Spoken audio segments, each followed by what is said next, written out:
niko tayari kulipa gharama, sitasimama maovu yakitawala, sitasimama maovu yakitawala.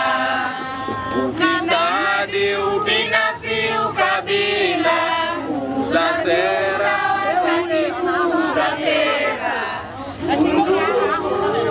ni kufana, sitasimama maovu yakitawala, sitasimama maovu yakitawala.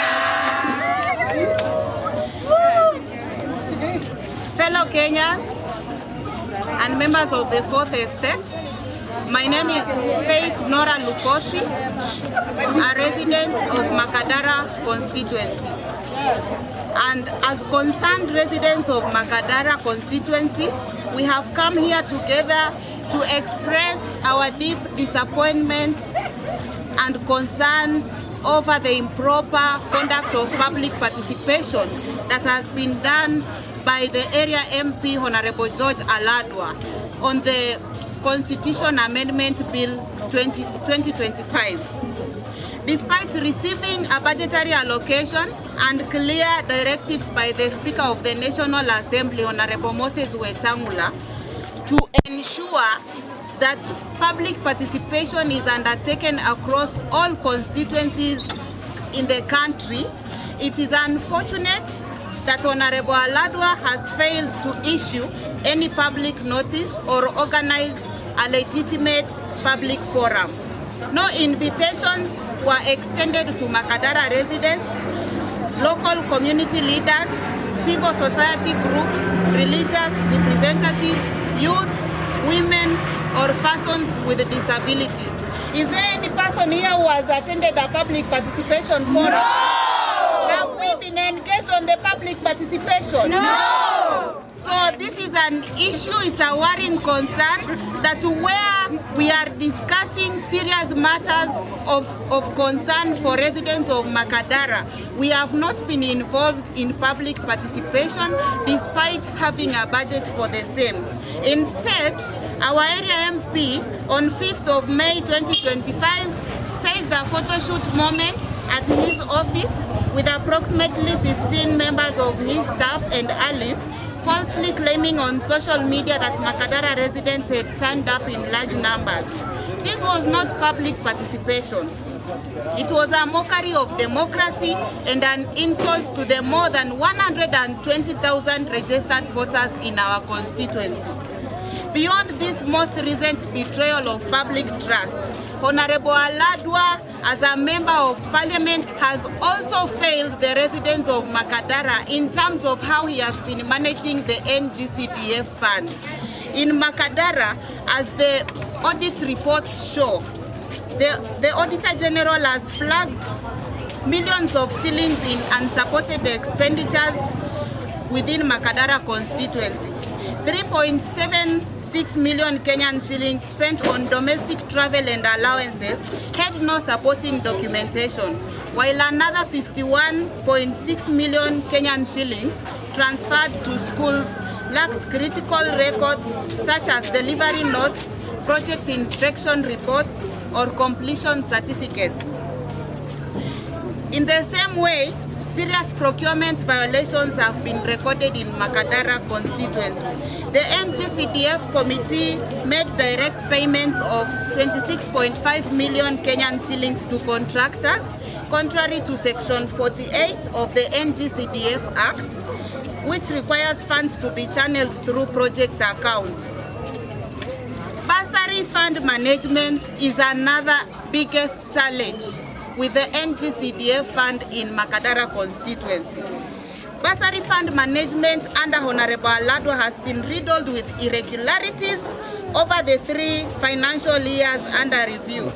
Between 2020 and 2021 and 2022-2023 financial years, over 18.5 million Kenyan shillings in bursaries were issued without any records showing vetting by the Constituency Bursaries Committee on verified lists of beneficiaries, no minutes from vetting committees, and all the mandatory regulations on bursary issuance have been flawed by the NGCDF within Makadara constituency. And this is an issue that Makadara residents are very concerned. Bursary zinaekwa wapi? Ni kina nani wanapata bursaries hii Makadara? Because when you walk around, when you move around Makadara, you realize there are no bursaries that are being issued to the legitimate needy students within Makadara constituency.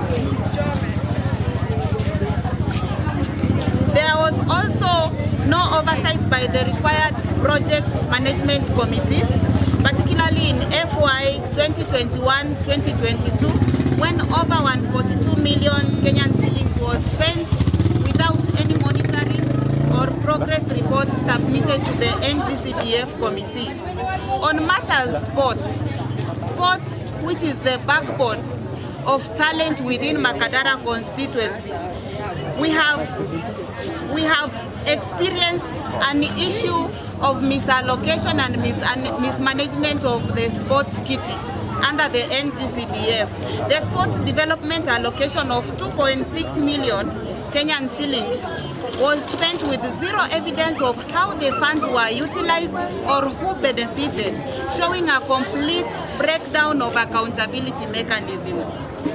We are not opposed to anchoring the NGCDF in the Constitution.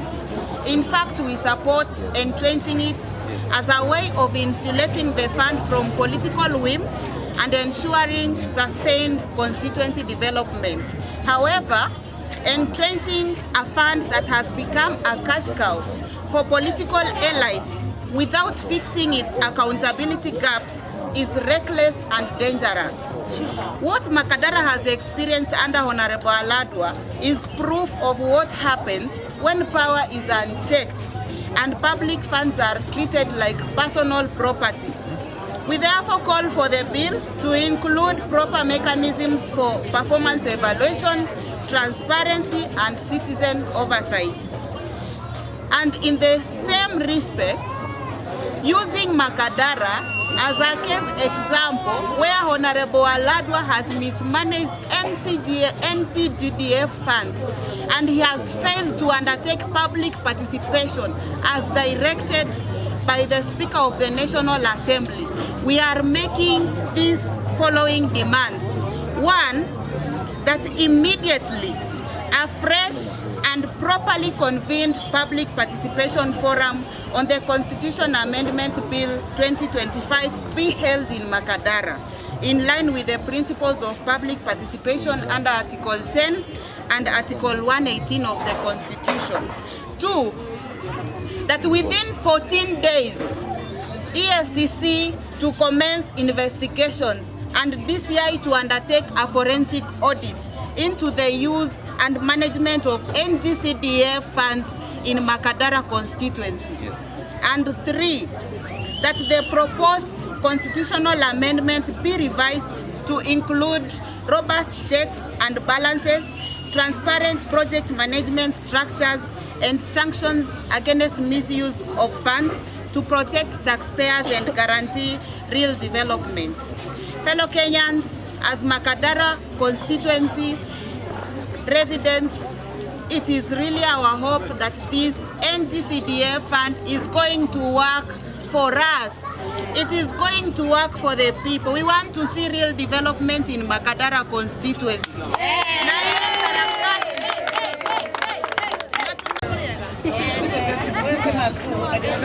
Ako sa? Pale. Yan na yung kulda.